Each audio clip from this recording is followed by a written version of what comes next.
Legislative Yuan is reviewing the first agreement signed under the Taiwan-U.S. Initiative on 21st century trade.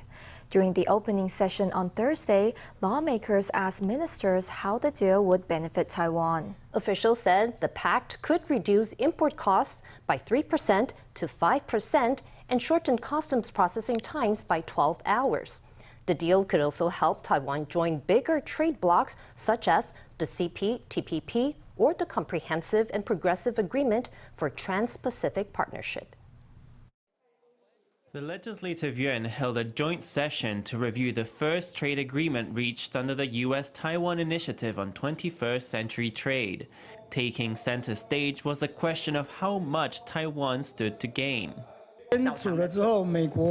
After the signing, when the U.S. sells products in Taiwan, it will take less time for these U.S. imports to clear customs. How certain are you about how much shorter the clearance time will be? I think the most important thing here is that we have expanded the availability of pre-clearance.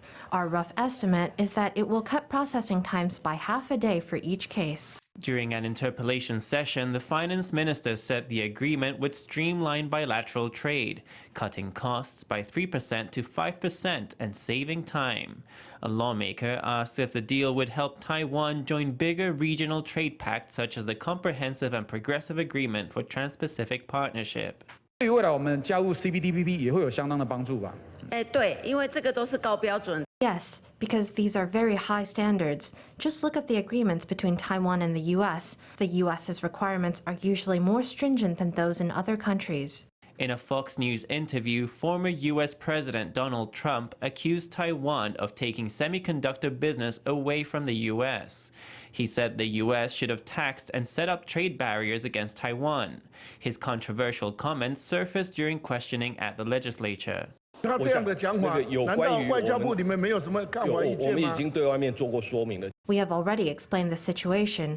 Our cooperation with the U.S. in trade and in the semiconductor industry is mutually beneficial. The foreign minister stressed that the chip industry was one of Taiwan's strengths and that stronger ties between Taiwan and the U.S. would be beneficial for both parties.